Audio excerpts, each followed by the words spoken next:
الحمدللہ وحدہ والصلاة والسلام علی من لا نبی بعدہ اما بعد رب اشرح لی صدری ویسر لی امری واحلل عقدۃ من لسانی یفقہوا قولی رب زدنی علما رب زدنی فہما رب اعوذ بک من ہمزات الشیاطین واعوذ بک رب ان یحضرون۔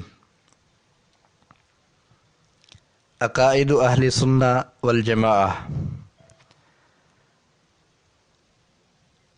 عقائد یہ لفظ عقیدہ کی جمع ہے، اور عقیدہ یہ عقد سے ہے۔ عقد کا مطلب ہوتا ہے گرہ لگانا، مضبوطی سے باندھنا۔ میرا یہ عقیدہ ہے، مطلب یہ بات میں نے دل سے باندھی ہوئی ہے۔ تو عقائد یہ عقیدہ کی جمع ہے، اور اہل سنہ والجماعہ اس لفظ سے نبی کریم صلی اللہ علیہ وسلم کے ایک فرمان کی طرف اشارہ ہے۔ آپ صلی اللہ علیہ وسلم نے فرمایا، میری امت 73 فرقوں میں بٹے گی، کلھا فی النار، سب کے سب جہنم میں جائیں گے، الا واحدہ، سوائے ایک کے۔ قیل من ہی یا رسول اللہ، پوچھا گیا وہ ایک جماعت کون سی ہے، وہ ایک گروہ کون سا ہے جو جنت میں جائے گا؟ آپ صلی اللہ علیہ وسلم نے فرمایا، ما انا علیہ و اصحابی، جو میرے طریقہ اور میرے صحابہ کے منہج پر ہوں گے۔ تو اہل سنہ والجماعہ سے وہ لوگ مراد ہیں، وہ گروہ اور طائفہ مراد ہے جو نبی کریم صلی اللہ علیہ وسلم کے طریقہ پر ہو اور صحابہ کرام رضوان اللہ تعالی علیہم اجمعین کے منہج پر ہوں۔ عقائد اہل سنہ والجماعہ اس گروہ اور طائفہ اور جماعت کے عقائد، نظریات جو نبی کریم صلی اللہ علیہ وسلم کے طریقہ پر ہیں، صحابہ کرام رضوان اللہ تعالی علیہم اجمعین کے منہج پر ہیں۔ اعوذ باللہ من الشیطان الرجیم، بسم اللہ الرحمن الرحیم۔ قل هو اللہ احد، کہہ دیجئے اللہ ایک ہے۔ اللہ الصمد، اللہ بے نیاز ہے۔ الصمد، ایسی ذات، ایسا سردار کہ سب اس کے محتاج ہوں، وہ کسی کا محتاج نہ ہو۔ اللہ الصمد، اللہ بے نیاز ہے، وہ سب سے بے نیاز ہے، سب اس کے محتاج ہیں۔ لم یلد ولم یولد، نہ اس نے کسی کو جنا اور نہ وہ جنا گیا۔ ولم یکن لہ کفوا احد، اور کوئی ایک اس کا ہمسر نہیں، اس کی برابری کرنے والا نہیں۔ اہل سنہ والجماعہ وہ اللہ رب العالمین کو موجود مانتے ہیں، اللہ کے وجود کو تسلیم کرتے ہیں۔ اس کائنات کا وجود، مخلوق کا وجود، وہ خالق کائنات کے وجود پر دلالت کرتا ہے۔ دنیا کی کچھ چھوٹی سے چھوٹی چیز دیکھ لیں، ایک قلم، اسے دیکھ لیں۔ قلم کے متعلق اگر کوئی شخص کہے کہ یہ خود بخود بن گئی ہے، اسے کسی نے بنایا نہیں ہے، دنیا کا کوئی صاحب عقل شخص اس بات کو تسلیم نہیں کرے گا۔ ایک کاغذ کا ایک ٹکڑا اس کے متعلق اگر کوئی شخص دعویٰ کرے کہ یہ خود بخود بن گیا ہے، اسے کسی نے بنایا نہیں ہے، دنیا کا کوئی صاحب عقل اس کو تسلیم نہیں کرے گا۔ بچے کھیلنے کے لیے کاغذ کا جہاز بناتے ہیں، کشتی بنا لیتے ہیں۔ اس کے متعلق اگر کوئی شخص دعویٰ کرے کہ یہ خود بخود بن گئے ہیں، کسی نے یہ بنایا نہیں ہے، دنیا کا کوئی صاحب عقل شخص اس بات کو تسلیم نہیں کرے گا۔ پھر یہ کیسے ممکن ہے کہ یہ ساری کائنات، اس کا وسیع و عریض نظام، سورج چاند کا انتہائی مضبوط اور دقیق نظام، دن رات کا نظام، اس کے متعلق کیسے کوئی صاحب عقل شخص یہ تسلیم کر سکتا ہے کہ یہ سارا نظام، یہ ساری کائنات خود بخود بن گئی ہے اور یہ سارا نظام خود بخود چل رہا ہے؟ ناممکن بات ہے، کوئی صاحب عقل شخص اس بات کو تسلیم نہیں کر سکتا۔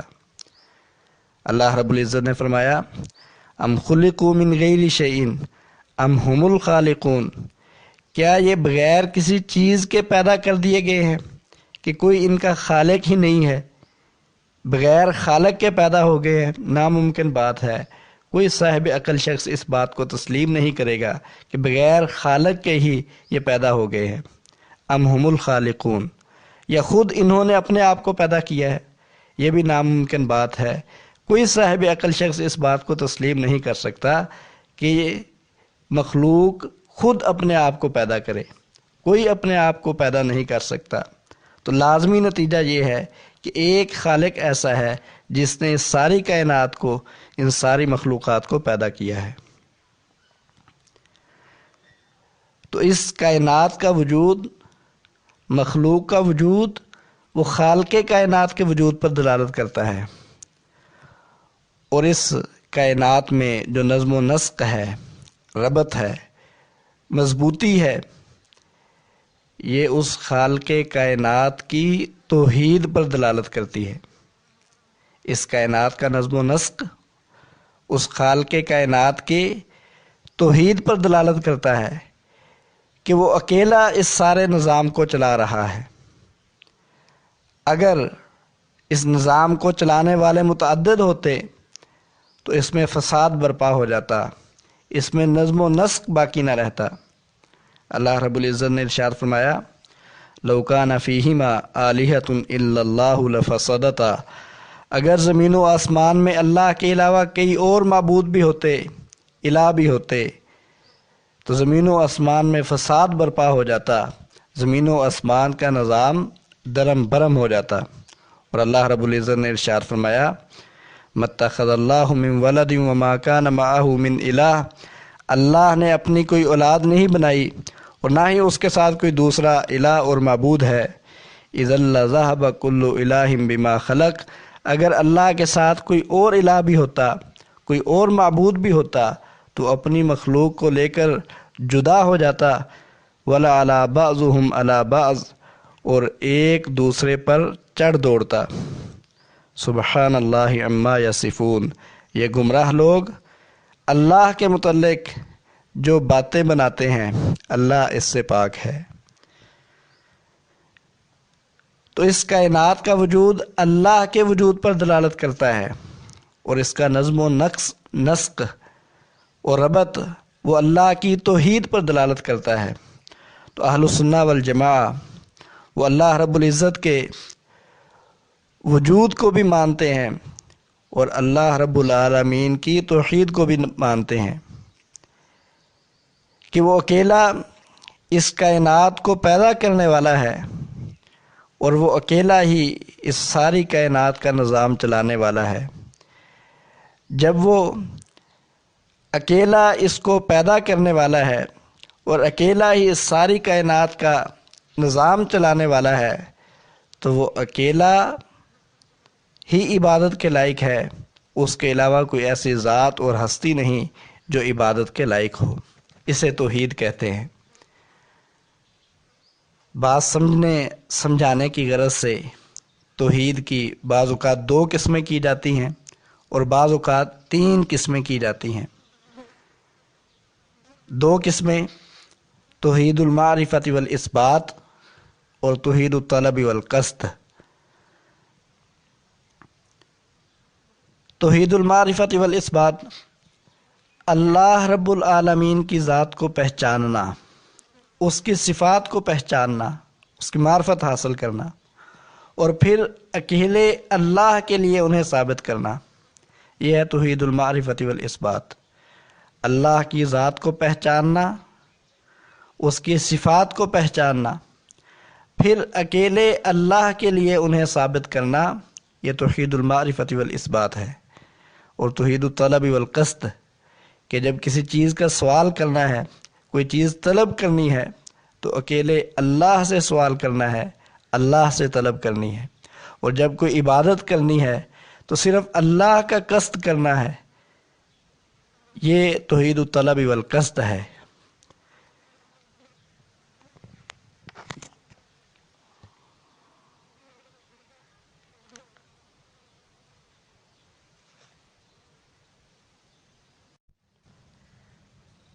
اگر توحید کی دو قسمیں کی جائیں تو پھر یہی دو قسمیں بنتی ہیں، توحید المعرفت والاثبات اور توحید الطلب والقصد۔ اور اگر تین قسمیں کی جائیں تو پھر توحید الوہیت، توحید ربوبیت، توحید الاسماء والصفات۔ پھر یہ تین قسمیں بنتی ہیں، توحید الوہیت، توحید ربوبیت، توحید الاسماء والصفات۔ توحید ربوبیت، ربوبیت یہ لفظ رب سے ماخوذ ہے۔ رب کسے کہتے ہیں؟ خالق، مالک، مدبر، یعنی جو کسی چیز کو عدم سے وجود بخشے، اسے پیدا کرے، اس کا مالک ہو، اور مدبر تدبیر کرنے والا ہو، اس کی ابتدا سے لے کر اس کی انتہا تک اس کی ضروریات کو پورا کر کے اس کی پرورش کرنے والا ہو۔ توحید ربوبیت ایک فطری امر ہے، اکثر لوگ اس کا اعتراف کرتے ہیں، حتیٰ کہ مشرکین مکہ وہ بھی توحید ربوبیت کے معترف تھے، لیکن افسوس ہے کہ آج بعض کلمہ گو وہ توحید ربوبیت میں شرک کرتے ہیں۔ بہرکیف چونکہ اکثر لوگ توحید ربوبیت اس کا اعتراف کرتے ہیں، اس لیے قرآن مجید میں کئی ایک مقامات پر توحید ربوبیت کو بنیاد بنا کر توحید الوہیت کی دعوت دی گئی ہے۔ یا ایھا الناس اعبدوا ربکم الذی خلقکم والذین من قبلکم لعلکم تتقون۔ اے لوگو، اپنے اس رب کی عبادت کرو جس نے تمہیں پیدا کیا اور ان لوگوں کو جو تم سے پہلے تھے، تاکہ تم متقی بن جاؤ، اللہ کے عذاب سے بچ جاؤ۔ الذی جعل لکم الارض فراشا والسماء بناء وانزل من السماء ماء، کہ جس نے زمین کو تمہارے لیے فرش بنایا، آسمان کو چھت بنایا، اور تمہارے لیے بارش برسائی۔ فاخرج بہ من الثمرات رزقا لکم، پھر اس کے ذریعے تمہارے رزق کا بندوبست کیا۔ فلا تجعلوا للہ اندادا وانتم تعلمون، جب تم جانتے ہو کہ تمہارا خالق اللہ ہے، جس زمین پر چلتے ہو اسے پیدا کرنے والا اللہ ہے، آسمان کو پیدا کرنے والا اللہ ہے، بارش برسانے والا اللہ ہے، تمہارے لیے رزق کا بندوبست کرنے والا اللہ ہے۔ فلا تجعلوا للہ اندادا، پھر تم اللہ کے ساتھ شریک نہ بناؤ۔ رب کسے کہتے ہیں؟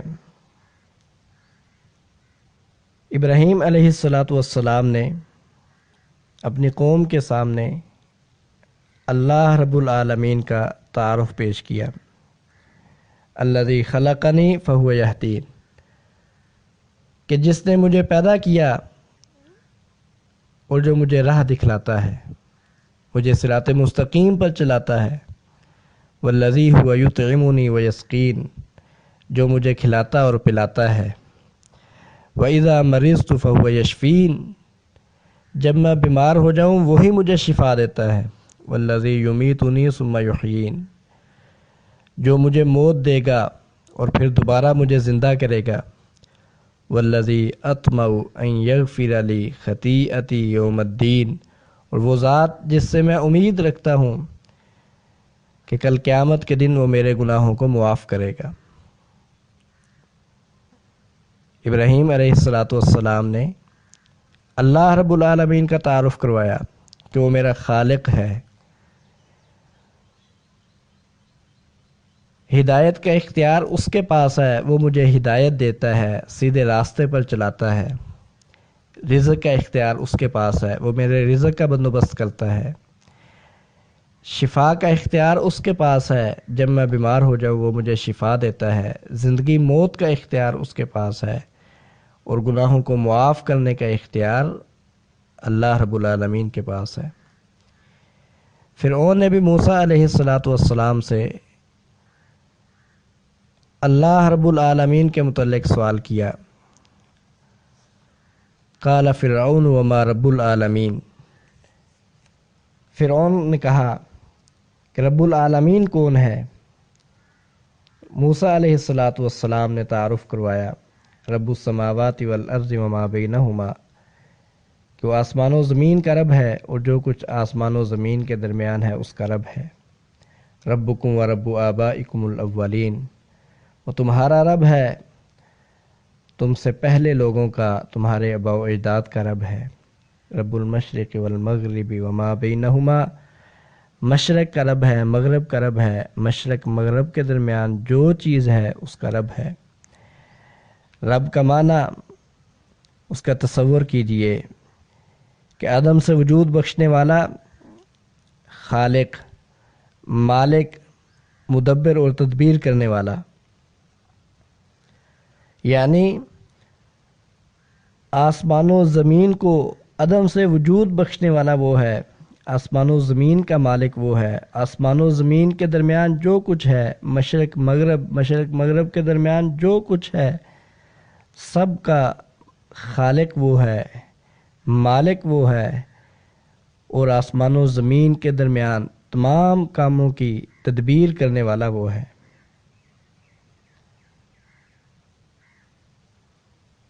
حدیث قدسی ہے، صحیح مسلم کی روایت ہے، اللہ رب العزت فرماتے ہیں، یا عبادی کلکم ضال الا من ہدیتو، اے میرے بندو تم سب کے سب گمراہ ہو مگر جسے میں ہدایت دوں۔ فاستہدونی اہدکم، مجھ سے ہدایت طلب کرو میں تمہیں ہدایت دوں گا۔ یا عبادی کلکم جائع الا من اطعمتو، تم سب کے سب بھوکے ہو مگر جسے میں کھانا دوں۔ فاستطعمونی اطعمکم، مجھ سے کھانا طلب کرو میں تمہیں کھانا دوں گا۔ یا عبادی کلکم عار الا من کسوتو، اے میرے بندو تم سب کے سب بے لباس ہو مگر جسے میں لباس مہیا کروں۔ فاستکسونی اکسکم، مجھ سے لباس طلب کرو میں تمہیں لباس دوں گا۔ یا عبادی انکم تخطئون باللیل والنہار وانا اغفر الذنوب جمیعا، اے میرے بندو تم دن رات گناہ کرتے ہو، غلطیاں کرتے ہو، نافرمانی کے کام کرتے ہو۔ وانا اغفر الذنوب جمیعا، اور میں سارے گناہوں کو معاف کرنے والا ہوں۔ فاستغفرونی اغفر لکم، مجھ سے اپنے گناہوں کی معافی مانگو میں تمہیں معاف کر دوں گا۔ یہ اللہ رب العالمین ہے کہ ہدایت کا اختیار اللہ کے پاس ہے، جو اللہ سے ہدایت کا سوال کرتا ہے اللہ اسے ہدایت دیتا ہے۔ رزق کا اختیار اللہ کے پاس ہے، گناہوں کو معاف کرنے کا اختیار اللہ رب العالمین کے پاس ہے۔ عبداللہ بن عباس رضی اللہ تعالیٰ عنہ بیان کرتے ہیں، نبی کریم صلی اللہ علیہ وسلم نے فرمایا، وَعْلَمْ أَنَّ الْأُمَّةَ لَوْ اجْتَمَعَتْ عَلَىٰ أَن يَنفَعُوكَ بِشَيْءٍ لَمْ يَنفَعُوكَ إِلَّا بِشَيْءٍ قَدْ كَتَبَهُ اللَّهُ لَكَ۔ اے عبداللہ بن عباس جان لو یہ بات، ساری امت اگر جمع ہو جائے کہ تجھے وہ نفع پہنچائے، وہ نفع نہیں پہنچا سکتے مگر اتنا ہی جتنا اللہ نے آپ کے مقدر میں لکھ دیا ہے۔ اور اگر ساری امت اس بات پر جمع ہو جائے کہ وہ تجھے نقصان پہنچائے، وہ تجھے نقصان نہیں پہنچا سکتے مگر اتنا ہی جتنا اللہ نے آپ کے مقدر میں لکھ دیا ہے۔ نفع نقصان کا اختیار یہ اللہ رب العالمین کے پاس ہے۔ جب یہ سارے اختیار اللہ کے پاس ہے تو پھر عبادت بھی صرف اللہ کی ہونی چاہیے۔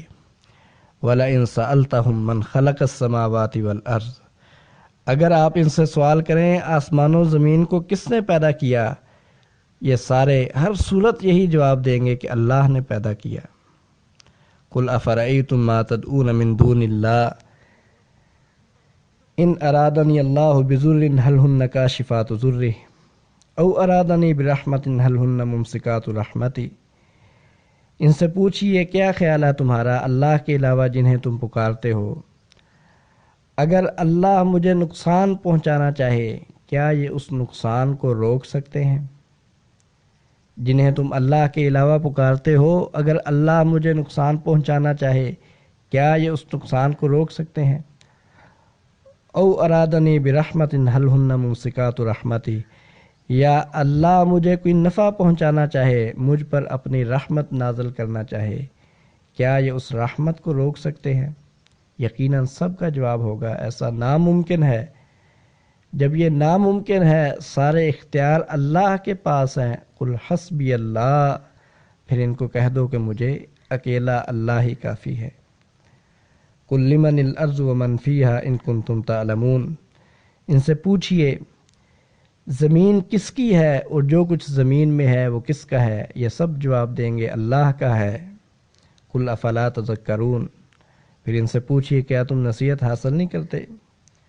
قل من رب السماوات السبع ورب العرش العظیم، ان سے پوچھئے ساتوں آسمانوں کا رب کون ہے، عرش عظیم کا رب کون ہے، یہ سب جواب دیں گے اللہ ہے۔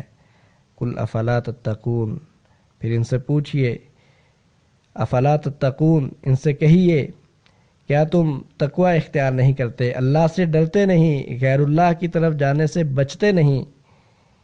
قل من بیدہ ملکوت کل شیء وہو یجیر ولا یجار علیہ، ان سے پوچھئے کون ہے وہ ذات جس کے ہاتھ میں ہر چیز کی بادشاہت ہے، جو پناہ دیتا ہے جس کے مقابلے میں کسی کو پناہ نہیں دی جا سکتی؟ یہ سب جواب دیں گے اللہ ہی وہ ذات ہے۔ قل فأنا تسحرون، پھر ان سے کہیے کہ تم پر کیسے جادو کر دیا جاتا ہے، کیسے تمہاری عقلیں ماری جاتی ہے کہ تم پھر اللہ کا در چھوڑ کر غیر اللہ کے در پر جاتے ہو، اللہ کو چھوڑ کر غیر اللہ سے سوال کرتے ہو، اللہ کا در چھوڑ کر غیر اللہ کی عبادت کرتے ہو۔ قل من یرزقکم من السماء والارض، ان سے پوچھئے کون ہے جو آسمان و زمین سے تمہیں رزق دیتا ہے؟ امن یملک السمع والابصار، کون ہے جو تمہاری سماعت کا، تمہاری بصارت کا مالک ہے؟ ومن یخرج الحی من المیت ویخرج المیت من الحی، اور کون ہے جو زندہ کو مردہ سے اور مردہ کو زندہ سے نکالتا ہے؟ ومن یدبر الامر، اور کون ہے جو سارے معاملات کی تدبیر کرتا ہے؟ یہ جواب دیں گے اللہ ہی ہے۔ فقل افلا تتقون، پھر ان سے کہیے کہ تم اللہ کے ساتھ شریک بنانے سے بچتے کیوں نہیں؟ اللہ کے ساتھ غیر اللہ کو شریک بنانے سے بچتے کیوں نہیں؟ اللہ سے ڈرتے کیوں نہیں؟ تقوی اختیار کیوں نہیں کرتے؟ یا ایھا الناس اعبدوا ربکم الذی خلقکم والذین من قبلکم لعلکم تتقون الذی جعل لکم الارض فراشا والسماء بناء وانزل من السماء ماء فاخرج به من الثمرات رزقا لکم فلا تجعلوا للہ اندادا وانتم تعلمون، لوگوں اپنے اس رب کی عبادت کرو جس نے تمہیں پیدا کیا، تم سے پہلے لوگوں کو پیدا کیا، جس زمین پر چلتے ہو اس زمین کو اس نے پیدا کیا، آسمانوں کو پیدا کیا، آسمانوں سے بارشیں برسانے والا وہ ہے، تمہارے لیے رزق کا بندوبست کرنے والا وہ ہے۔ جب تم یہ ساری باتیں جانتے ہو پھر اللہ کے ساتھ کسی اور کو شریک نہ بناؤ۔ یہ اللہ رب العالمین کا تعارف ہے، اور ان آیات میں توحید ربوبیت کو بنیاد بنا کر توحید الوہیت کی دعوت دی گئی ہے۔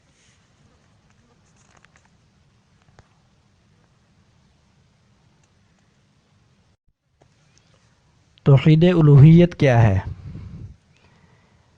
حقیقی معبود، عبادت کے لائق صرف اللہ کی ذات کو سمجھنا۔ ہر طرح کی عبادت، تمام تر عبادات صرف اللہ کے لیے بجا لانا یہ توحید الوہیت ہے۔ عبادت کا تعلق دل کے ساتھ ہو، زبان کے ساتھ ہو، بدن کے ساتھ ہو یا مال کے ساتھ ہو، صرف اللہ کے لیے بجا لانا یہ توحید الوہیت ہے۔ قل ان صلاتی ونسکی ومحیای ومماتی للہ رب العالمین، کہہ دیجئے میری نماز، میری قربانی، میرا جینا، میرا مرنا اللہ رب العالمین کے لیے ہے۔ ہم نماز میں پڑھتے ہیں التحیات للہ والصلوات والطیبات، تمام قولی عبادات، بدنی عبادات، مالی عبادات اللہ رب العالمین کے لیے ہے۔ ایاک نعبد و ایاک نستعین، صرف ہم تیری عبادت کرتے ہیں اور صرف تجھ ہی سے مدد مانگتے ہیں۔ یا اللہ، جو عبادت ہے ہم وہ صرف تیرے لیے بجا لاتے ہیں، اور یا اللہ تیرے کاموں میں صرف تجھ سے مدد مانگتے ہیں۔ بعض لوگ یہاں ایک شبہ پیش کرتے ہیں، اشکال پیش کرتے ہیں کہ اگر غیر اللہ سے مدد مانگنا شرک ہے تو پھر تو ہر آدمی ہی غیر اللہ سے مدد مانگتا ہے، پھر ہر آدمی ہی مشرک ہوا۔ کوئی کسی کو کہتا ہے مجھے پانی دے دے، کسی سے کھانا طلب کرتا ہے، الغرض ہر آدمی ہی کئی معاملات میں دوسروں سے مدد مانگتا ہے، تو پھر تو ہر آدمی ہی مشرک ہوا۔ تو یاد رکھیں جو مخلوق کے کام ہیں ان میں مخلوق سے تعاون لینے میں کوئی حرج نہیں ہے، ان سے مدد حاصل کی جا سکتی ہے۔ اللہ تعالیٰ نے قرآن مجید میں ارشاد فرمایا تعاونوا علی البر والتقوی، نیکی اور تقوی کے کاموں میں ایک دوسرے کا تعاون کرو۔ نبی صلی اللہ علیہ وسلم کا فرمان ہے واللہ فی عون العبد ما کان العبد فی عون اخی، جب تک بندہ اپنے بھائی کی مدد کرتا ہے اللہ رب العزت اس کی مدد کرتے رہتے ہیں۔ تو جو مخلوق کے کام ہیں، مخلوق کے کاموں میں ایک دوسرے سے تعاون لیا جا سکتا ہے، مدد حاصل کی جا سکتی ہے، اس میں کوئی حرج کی بات نہیں ہے، یہ شرک نہیں ہے۔ ہاں جو اللہ کے کام ہیں، اللہ کے کاموں میں صرف اللہ کو پکارا جائے، اللہ کے کاموں میں کسی اور کو پکارنا یہ شرک ہے۔ اولاد دینا اللہ کا کام ہے، شفا دینا اللہ کا کام ہے، ہدایت دینا اللہ کا کام ہے، رزق دینا اللہ کا کام ہے۔ ان کاموں میں صرف اللہ کو پکارا جائے، ان کاموں کے لیے اگر غیر اللہ کو پکارا جائے تو یہ شرک ہے۔ یہ اختیارات اگر غیر اللہ کے لیے ثابت کیے جائیں، اللہ کے علاوہ کسی اور کے متعلق کہا جائے کہ اس کے پاس اولاد دینے کا اختیار ہے، یا وہ شفا دیتا ہے، یا اس کے پاس رزق دینے کا اختیار ہے، یا ہدایت کا اختیار اس کے پاس ہے، تو یہ اللہ کے ساتھ شرک ہے۔ الغرض کہ جو مخلوق کے کام ہیں اس میں مخلوق سے تعاون لینے میں کوئی حرج نہیں ہے، مخلوق سے مدد لی جا سکتی ہے، لیکن جو اللہ کے کام ہیں، اللہ کے کاموں میں صرف اللہ کو پکارا جائے۔ اور اللہ کے کام وہ ہیں جو اللہ کی شایان شان ہیں، اور مخلوق کے کام وہ ہیں جو مخلوق کے مناسب ہیں۔ اللہ کے کام اور مخلوق کے کام ایک نہیں ہے، دونوں کے درمیان فرق ہر صاحب عقل شخص پہچانتا ہے۔ جس شخص میں بھی عقل ہے وہ فوری پہچان لے گا کہ یہ اللہ کا کام ہے اور یہ مخلوق کا کام ہے۔ مخلوق کے کاموں میں ایک دوسرے سے مدد حاصل کی جا سکتی ہے، تعاون کیا جا سکتا ہے، تعاون حاصل کیا جا سکتا ہے، لیکن جو اللہ کے کام ہیں ان میں صرف اللہ کو پکارا جائے گا۔ عبادت اس کا تعلق دل کے ساتھ ہو، جیسے اللہ رب العالمین کے وجود کو دل سے تسلیم کرنا، اللہ کی صفات کو دل سے ان کی تصدیق کرنا، اور سب سے بڑھ کر اللہ سے محبت کرنا، اور سب سے بڑھ کر اللہ کا خوف اپنے دل میں رکھنا، یہ تمام کام عبادت ہے اور ان کا تعلق دل کے ساتھ ہے۔ اللہ کے کاموں میں اللہ کو پکارا زبان سے جاتا ہے، اللہ کی صفات اللہ کے لیے بیان کرنا، اللہ کے اختیارات کو اللہ کے لیے بیان کرنا، اللہ کی تعریف بیان کرنا، تسبیح بیان کرنا، یہ سب عبادات ہیں اور ان کا تعلق زبان کے ساتھ ہے۔ سجدہ کرنا، بیت اللہ کا طواف کرنا، اللہ کے گھر میں مسجد میں اعتکاف کرنا، یہ سب عبادات ہیں اور ان کا تعلق بدن کے ساتھ ہے۔ نذر و نیاز، قربانی، یہ عبادات ہیں اور ان کا تعلق مال کے ساتھ ہے۔ عبادت اس کا تعلق دل کے ساتھ ہو، زبان کے ساتھ ہو، بدن کے ساتھ ہو یا مال کے ساتھ ہو، اسے صرف اللہ کے لیے بجا لانا، یہ توحید الوہیت ہے۔ بعض لوگ سمجھتے ہیں